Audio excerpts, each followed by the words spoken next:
Who did Nolan tell Warren was his best friend? Who did Nolan ever tell Tristan was his best friend? I'm not going to question Javon, because he's a brother. And I do believe that there's a strong chance that they may have been best friends. And I say that not only because Javon is a brother, Art, but I also felt that Javon, through the investigation team and alley-oop, with some of the answers that he gave on TMZ. Some of Javon's answers, in my opinion, kind of made it clear to me he actually cared about Nolan. He actually cared about Nolan. I believe Javon actually cared about Nolan. And because of that, I'm willing to say that Javon may have actually been Nolan's best friend. I wish somebody would have asked Javon, Art, to your knowledge, has Nolan ever called Warren his best friend? Has Nolan ever called Tristan his best friend? To your knowledge, Javon, has Nolan ever told you that Warren and Tristan were best friends of his? Because, Art, I'm having a problem with this three best friend narrative. Okay? I used to be 18 years old. You might have one best friend. You may have two. Don't get me wrong. If you all hang in a pack, you could have three best friends. But according to Javon's own words, Art, he didn't really hang around with them other guys too much. That's what I allegedly thought I heard him say. He didn't hang around with them guys too much. So if you got 2 or 3 or 4 best friends, you guys normally travel as a group. Javon seemed like he kind of spent most of his time with Nolan alone, just the two of them, not with Tristan and Warren. Although he knew them, it didn't appear that he hung out with them on the regular. So how could they all then be best friends? It's possible. I'm not saying it's not possible. I'm saying it's unlikely. So, according to Javon, Art, he saw Nolan at 3:40 on the island. According to Javon, what I heard him say to TMZ allegedly was that he had another friend who was involved in an altercation and that he left Nolan at about 3:40 to go check on his buddy, because according to Javon, his buddy was on another ship and the parents of whomever on this other ship were trying to get him off the island because he was crashing out. He never said who this friend was. He never exactly told us what happened. But he said, I left at 3:40 to go check on my friend on another boat because, quote unquote, well, these are not his words, I'm paraphrasing, he was kind of wilding out, crashing out, and he needed to help calm him down. I'm paraphrasing. He said when he got back, Nolan was nowhere to be found, and I'm paraphrasing. And Nolan's boat that he came on, Warren's boat, the so-called Big Daddy, the 22-foot Triton, had already left the scene. So according to Javon, I left Nolan at 3:40 to go deal with another situation. I came back, he was gone. According to Katie, the white girl who Nolan's white best friends are trying to use as an alibi in this situation. Okay, because they claim, and Warren said the same thing to Officer B.T. Coon when he spoke with him. They claim that Nolan told them, I'm going to hang back on this island and talk to Katie. You guys go ahead and I'll get back however I get back. Again, I'm paraphrasing. But guess what? We learned through Katie's sister that Katie said she has no knowledge of Nolan ever saying that. In fact, Katie said, Art, that Nolan told her, I got to get ready to head back to the boat because my friends are leaving soon. That don't sound like somebody who plans on staying, Art. Okay? According to her sister, Katie said Nolan told Katie, it's time for me to head back to the boat because my friends are going to be leaving soon. As far as I'm concerned, Art, Javon and Katie both threw us an alley-oop. Javon and Katie are throwing Sheriff Ledbetter of Jackson County and alley-oop because neither one of them are corroborating the story of Nolan's white friends on that boat. In fact, Javon said, this ain't adding up.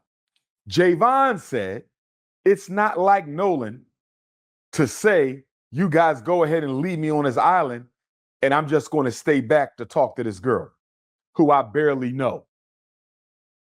According to Javon, it don't make no sense. Javon ain't stupid, Art. That's his friend. He know damn well Nolan didn't tell them that he was going to stay back on that ship. And then Katie, I'm going to give a little bit of respect to Katie on this situation. Because as a white girl, Art, for her to come out and say that is not what happened, for her to come out and say that Nolan told me I got to get back to the boat because my friends are leaving, for her to say that, Art, that took a little bit of courage and honesty. That took a little bit of integrity. That, don't get me wrong, I don't want to give her too much credit because she is trying to clear her name. What Katie is basically doing, Art, is she's saying, listen, y'all did whatever y'all did to Nolan. Going on with this whole You're situation. not going to add me to the narrative. I'm not serving as nobody's alibi. I'm not helping nobody get out of this situation. You're not going to use me as a decoy, but I still appreciate Katie speaking up for Nolan, Art, because she didn't have to do it. Although she's trying to protect herself and stay out of the investigation,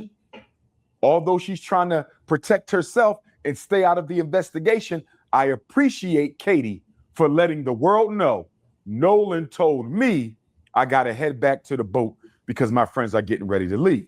Now, according to Katie, Art, she spoke to Nolan sometime between 3 and 4:30. Now, her window appears to be wider than everybody else's window. So Javon's window is much smaller. He said, I saw him at 3:40, went to deal with another situation. By the time I came back, they were gone. Katie said I spoke with him between 3 and 4:30. And I allege, Art, one of the reasons that Katie is making her window so wide is she trying to leave a little bit of wiggle room for Warren and them to get their story straight, allegedly. And he's not lying about nothing that he's saying. Everything that is coming out this man's mouth, he's speaking the truth because we know exactly what they trying to do. They trying to make it to where Katie and Javon, they let everybody know this. While Bart and them trying to let everybody know, okay, we was doing this or we was doing that at that time and that time. Could y'all just give it up? Could y'all just let everybody know exactly what happened and let us know why this even went down with Nolan Wells, y'all? Like, for real. Like, everything that's coming out now, it all goes to show that they set Nolan Wells up. I think Katie trying to leave a little bit of wiggle room for Warren and them to get their story straight, Art. Now, according to our sister Christine, and my heart goes out to Sister Christine, Nolan's mother. My heart deeply, deeply goes out to you, Queen. According to Christine, Art, she heard from a coach who ran into Nolan on the island as well.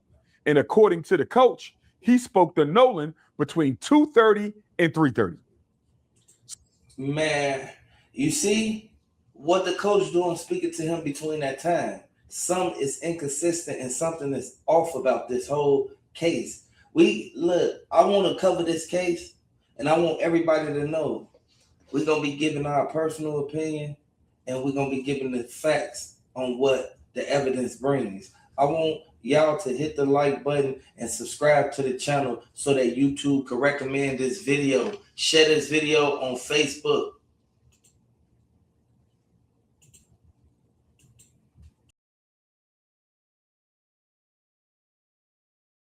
Work never stops. The work never stops. Yes, indeed, man. Had to bring you back on. The people, they've been asking me to bring you back on for the longest, man. So it was only right to bring you back on. It's so much I want to talk to you about, though, man. It's so much to get into that I want to get your take on. Nolan Wells, how you feel about that situation? Yes, sir. Yes, sir. Nolan Wells. You know, when the case first broke, Art, I just kind of sat back because I knew the YouTubian struggle streamers were going to run with it. I knew the white liberals on YouTube were going to run with it. I knew the white racists on YouTube were going to run with it, and everybody in between. It hurts my heart for Sister Christine, Nolan's mother, to have to see so many people using her son's name and crisis and tragedy for clickbait. And that's one of the biggest reasons, Art, I kind of stood back. It almost reminded me of the Freddie Gray police unaliving in Baltimore back during the Barack Obama era. When Freddie Gray lost his life to those police in Baltimore, everybody rushed to Baltimore. They did the same thing with Michael Brown in Ferguson, not because they necessarily cared about the tragedy, but because they wanted to benefit personally from it. And so I stayed away from Ferguson. I stayed away from Baltimore, and I stayed away from the Nolan Wells situation for a while because I didn't want to look like so many other people who just jumped in to have something to say, to use that young man's loss of life for clickbait and views. Now that it's been over a month since he lost his life, I think it's okay for me to speak now because everyone else has kind of given their opinion, their analysis, their synopsis, and their feeling on the situation. So I'm going to give mine. First of all, Nolan Wells, Javon, and I want Javon to hear this, and I want any other Black person who was on Devil Horns Island that day to hear this. And I want any Black person who was celebrating the 4th of July to hear this. No Black person, no Black freedman, no Black immigrant, no member of the Black race at all should have been celebrating July 4th, 2026. No one should have been celebrating America's 250th solar return. And why? Because our ancestors were still enslaved on July 4th, 1776. So why are we on White Devil Horns Island anyway, celebrating George Washington and Thomas Jefferson and Alexander Hamilton and all these other white supremacists and slave masters? Why are we even celebrating them anyway? Nolan shouldn't have been out there. Javon shouldn't have been out there. No Black person should have been celebrating the 4th of July, period. We would be enslaved for almost another century after America got her independence. So what are we celebrating for? To celebrate the 4th of July as an African is to celebrate the enslavement of your ancestors and the freedom of your slave masters. It makes no sense. Now, with that being said, I'm not blaming Nolan in any way, shape, form, or fashion for his loss of life. I'm just simply saying he shouldn't have been out there. Now let's take a closer look at this, Art. According to what I'm seeing, what I'm hearing, and what I've read, Nolan, Warren, Wyatt, and Trayston left for Horn Island the morning of July 4th. According to Warren's own words that he offered during an interview with Officer B.T. Coon, that's Coon as in C-U-N-E, Coon as in K-H-E-W-N, Coon as in K-U-H-N, Coon as in C-O-N-N. So Warren did a sit down with Officer B.T. Coon. And as we all know, B.T. Coon is white YouTube's pet monkey. He's white YouTube's pet monkey. So Warren sat down for an interview with white YouTube's pet monkey.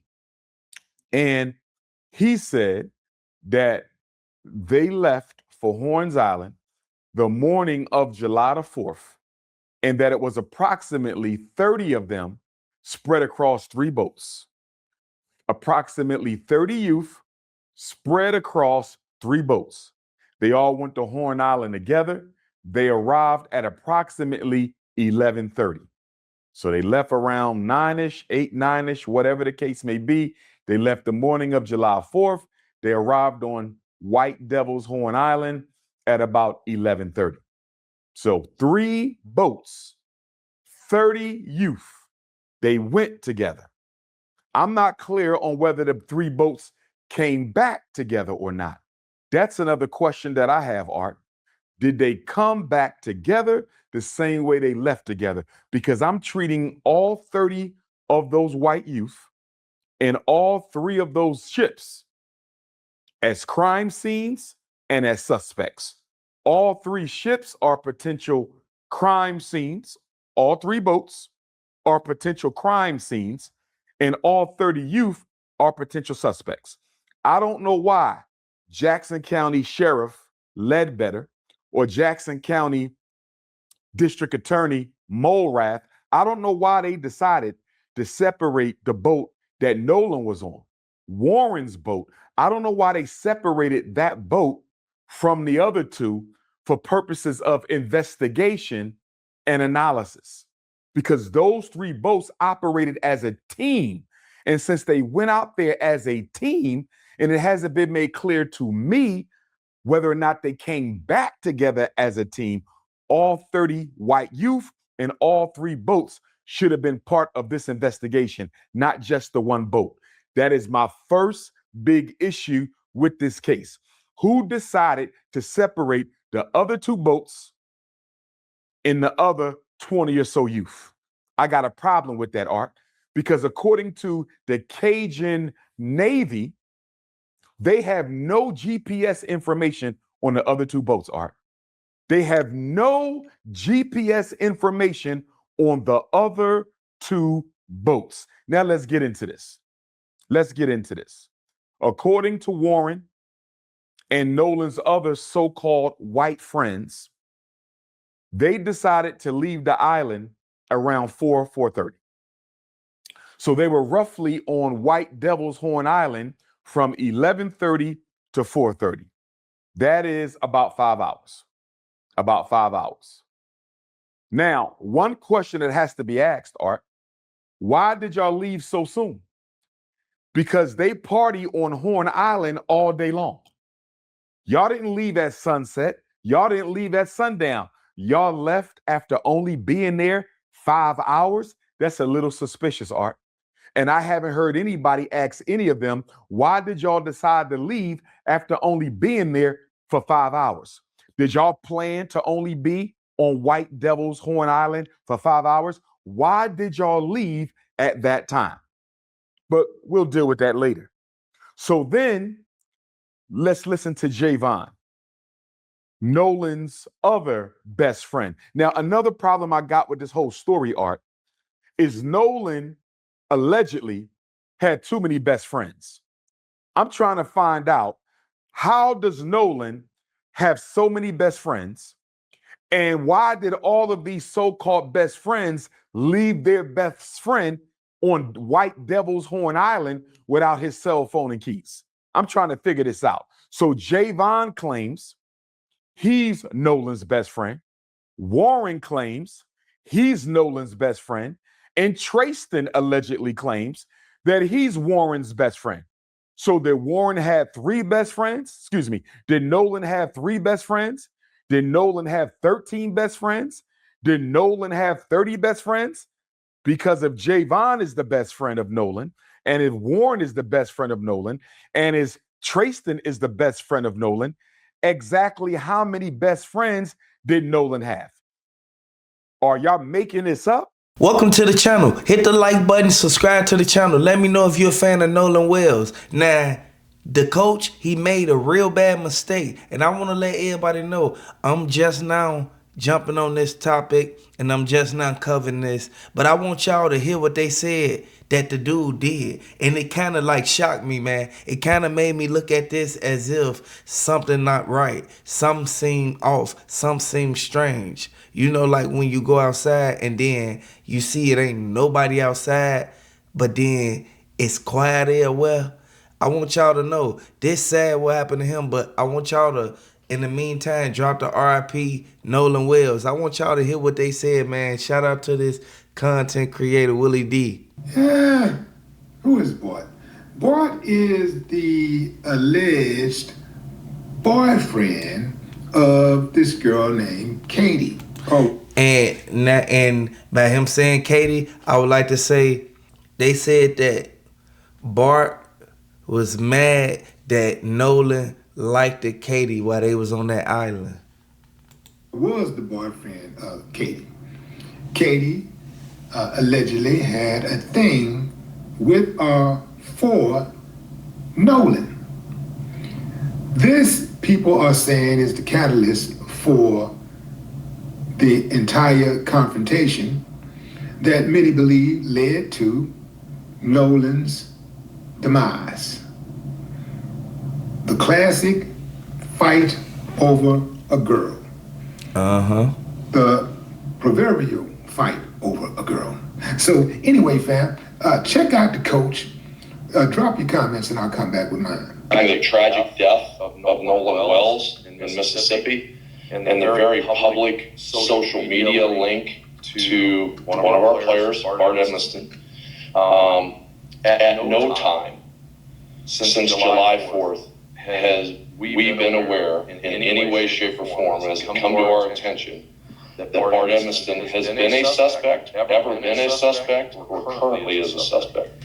We have no information that has ever linked him to this. Okay, He got caught so that's where that's at. We'll have no further comment on it until the matter is the official investigation is completed.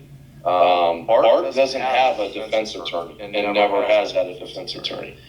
His family does have a personal attorney, Russell Latino, who was retained to fight defamation issued against Bart and his family.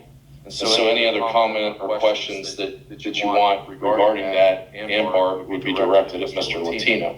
But as far as us in the program right now, again, like I said, we have had no information. Nothing has been brought to our attention that he was ever a suspect or is a suspect. He may as well have gotten up there and just said, "Baba, baba, baba, yabba, dabba, doo." Because he ain't said nothing. And talking about it's never been brought to his attention that Bart is a suspect. They was on his boat. You mean official suspect? Or you just saying suspect? They was on his boat. The public can have its opinion about who is a suspect and who isn't. Many people in the public believe that Bart is a suspect. At the very least, he's suspected of harming Nolan Wells' body. Yeah.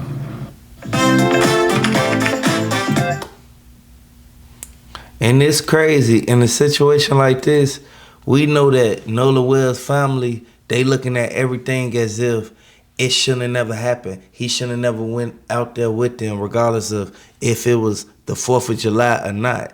Sometimes you can't just go everywhere. Sometimes you can't think that everybody your friend. They said that Nolan Wells, he sat back and all he kept thinking was how he gonna get at this situation. Whatever they did, they made it to where Nolan Wells wasn't able to leave.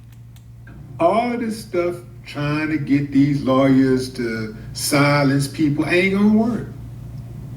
It might work for a few people, but it ain't gonna work for everybody. It ain't gonna work for most people. It's impossible. It's impossible. I think, my guess is that Bart ain't going to the NFL. Now, he's going somewhere that has a 3-letter acronym, but it won't be the NFL. I think it'll be the FED, the Fed. Yeah. If something happens, now, here's the deal. It's going to take a miracle. It's going to take a miracle. It's going to have to. It's going to take a whole lot. It's going to take a whole lot of praying. It's going to take the stars to align. It's going to take a lot of investigative work. And the reason why he's saying it's going to take all of this because Bart is a suspect. You can't try to silence everybody. Bart going to end up going to jail for what he did. We all know what Bart did. It was on they boat. You cannot excuse the fact of what's really going on. It was on their boat, and he's going to the feds. He going to jail. And I want everybody to know one thing. Regardless of who was around as a witness, They not gonna talk. They not gonna say nothing.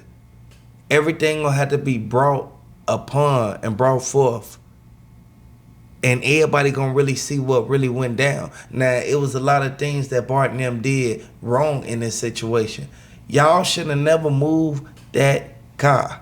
Why would y'all should have never moved that boat? Why would y'all even try to move the boat and then try to have it cleaned and stuff like that? Like, y'all messed up the crime scene immediately when y'all did that, and nothing was wrong with that boat, and nothing was wrong with Nolan Wells when he left y'all, but then all of a sudden, something wrong with him. Like, come on now, y'all bogus for whatever y'all did do, because it was something that y'all did. His family is grieving right now. It's a lot of people sitting back waiting for a conclusion to this whole case. Hit the like button if you waiting on a conclusion to this case. It's going to take a lot of patience, I do believe. It's going to take some patience. It's going to take some skilled investigators, extremely skilled investigators. It's going to take a little luck.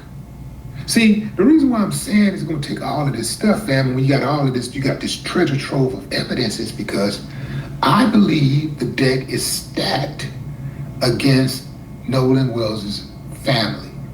I believe this deck is stacked against justice. Because I do believe that Mississippi is corrupt to the core. And I mean, when I say Mississippi, the state don't move without the people. It's the people who live in Mississippi. You know, a lot of times people move to these little small towns like Ocean Springs because they want the past to be the present. They can't fathom a future where, or even a present, where they have to compete for jobs, where they have to, with other people, right? With black people. They can't fathom a life where they have to be respectful of black people. Because see, a lot of them, that blood is tainted. And that blood is like, has been passed down from generations to generations. That's crazy. For those of you who say, no, it ain't like that, man. It ain't in the blood, it's not the blood. You know, it's taught. Okay, got all of that. Let's say it's taught. It's taught. And they teach their children. So when will the cycle be broken? And that's true. When will the cycle be broken? A lot of people put themselves in a certain predicament and don't know how to get themselves up out of it. You have to understand, everybody ain't your friend. Everybody not going to be there for you. Everybody not going to be in your corner.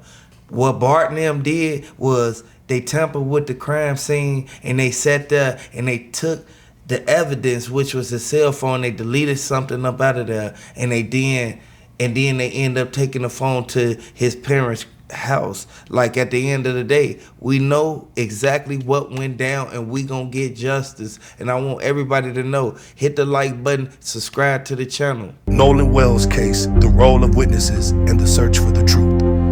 In any major investigation, witnesses often become one of the most important pieces of the puzzle. They are the people who can provide investigators with a timeline, describe what happened before and after an incident. Bait, Tyndall says, means investigators have an added obstacle while hearing from witnesses. So we have to make sure that we have a good, solid investigation, and we also want to make sure that witnesses that we're going to, that we're getting their impressions of what happened, not just based on what they see or hear on social media. So I think it has a real detrimental effect when people start particularly putting out misinformation on public venues and on the internet. And Tyndall says that with the circulation of misinformation, he encourages people to direct their eyes to what's happening locally. If you're trying to find that information, talk to the people that were on Island that day. Explain relationships between individuals and help authorities understand events that may not have been captured through physical evidence. In the case of Nolan Wells, witness accounts have played a major role as investigators attempt to reconstruct the events surrounding his disappearance and death. However, witness testimony is only one part of a much larger investigation, and every statement must be carefully examined alongside forensic evidence, digital records, photographs, videos, and other information before investigators can determine what happened. The investigation into Nolan Wells drew significant public attention because of the circumstances surrounding his disappearance. As investigators began looking into the events leading up to his death, they spoke with individuals who had been present during the trip and others who may have had information about Nolan's movements, interactions, and final hours.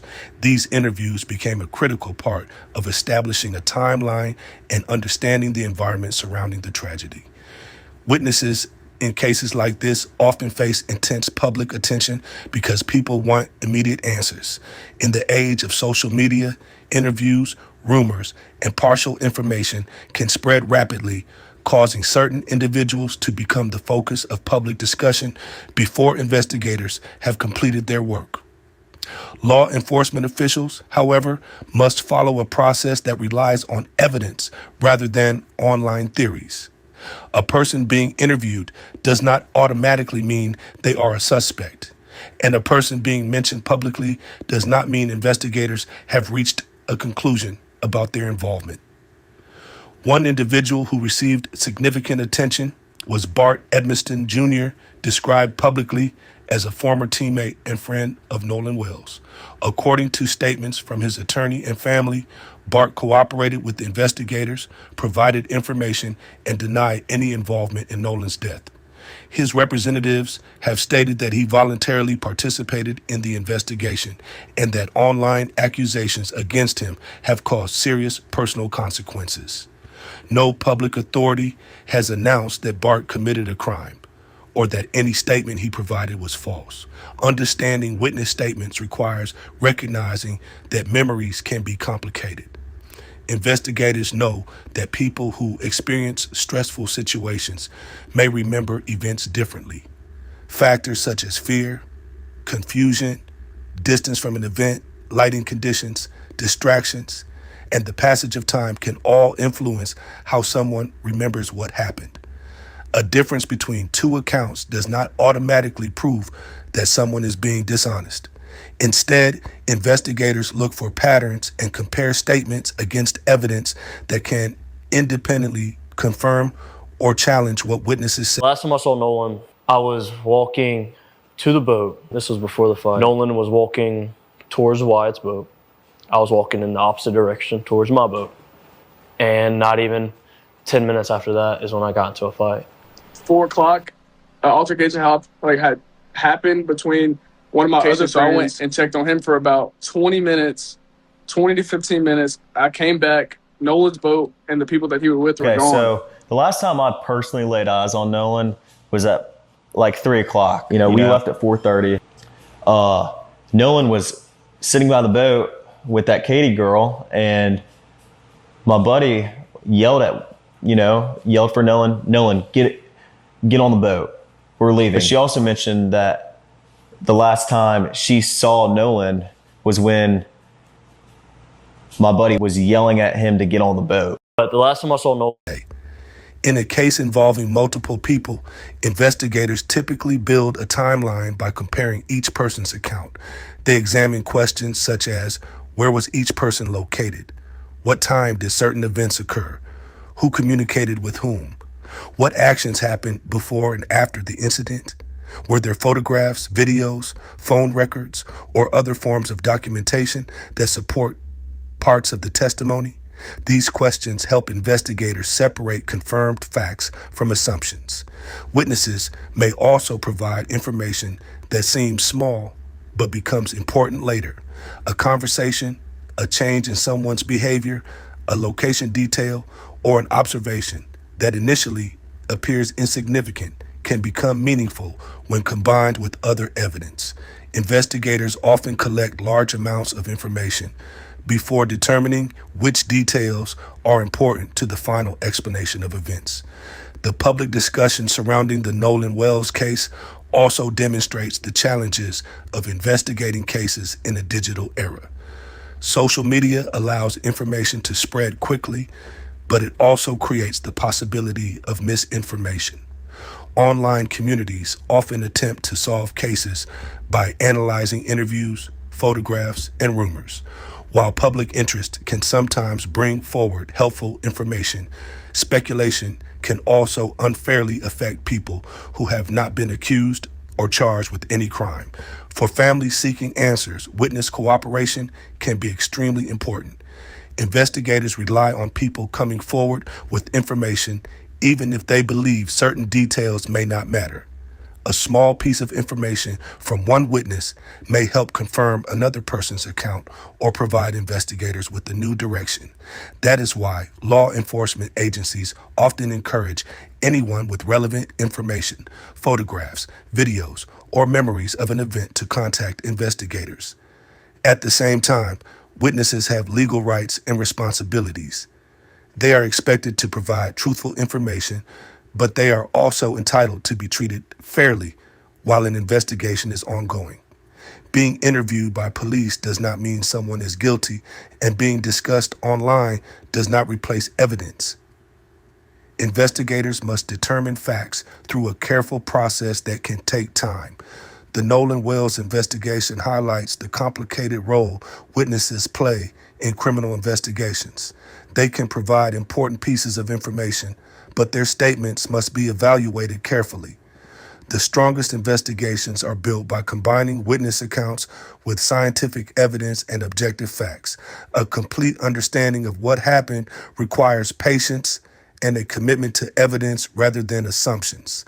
As the investigation continues, witness statements will remain an important part of the effort to understand Nolan Wells' final moments and answer the questions surrounding his death. The ultimate goal of investigators, the Wells family, and everyone seeking answers is the same: to determine the truth based on reliable evidence. Until all evidence has been reviewed and official conclusions are reached, separating confirmed facts from speculation remains essential. Oh my God! Nolan's friend's mom just came out speaking on something that was odd with the Snapchat location her son and Nolan shared. This is crazy. Listen to this. Now, here's the weird thing to me. This is what stands out to me the most. When we found out that Nolan was missing, my son immediately snapped him, and then Christine messaged him back and said, "I have Nolan's phone now." This was at 12:53, according to the screenshot that I have. This was at 1:53 in the morning. Okay. So he, for whatever reason, I don't know if he was gonna. I don't know why he took the screenshot. To be honest with you, I think it was maybe even a God thing. But he took a screenshot of Nolan's location on Snapchat because they shared locations with each other, and on that screenshot, it shows Nolan basically in the middle of the Gulf, like right off of Horn Island. It said that he had been at that location for 13 hours, which would make sense if you just back up that timeline. That would make sense around the time that they would have arrived at the island. His location didn't change. It said that he was last active an hour prior to that. And my son, I think it said it was like 53 minutes that 53 minutes prior to that my son had sent him a snap. Leaked to us. And so we have this information available. As you can see it, this has been verified. I saw it with my own eyes. And this is a message from Ashley Cole to Nolan's mother. And it says, "Christine, this is Ashley Cole. If or when you ever want to talk to me, this is my number." This was on July the 7th. Correct. Now, the question is, if you want to know what happened to your son and you think, and we got this leaked to us, and so we have this information available. As you can see it, this has been The death of Nolan Wells remains the subject of an active investigation and one of the most closely examined pieces of evidence has been the independent autopsy commissioned by his family. According to the preliminary report prepared by forensic pathologist Dr. Roger Mitchell, the cause and manner of death were both classified as undetermined pending further investigation. That conclusion does not establish that Nolan drowned, nor does it conclude that he was the victim of a homicide.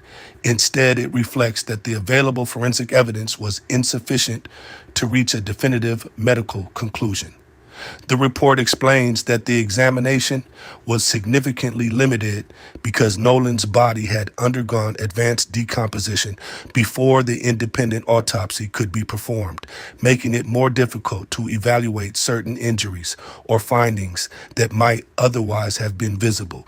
During the examination, Dr. Mitchell reported that he found no fractures of the skull, ribs, pelvis, arms, legs, or other bones that were examined, and no deep tissue injuries that would clearly indicate major blunt force trauma. Investigators also noted that the skin and soft tissues had deteriorated to a degree that prevented a complete assessment of potential bruising or superficial injuries. One finding that drew considerable attention was an area of red discoloration in the deep soft tissue over the back of Nolan's head near the occipital region. However, the pathologist emphasized that the cause of this discoloration was unclear, as there were no associated skull fractures or scalp lacerations that could conclusively identify as trauma.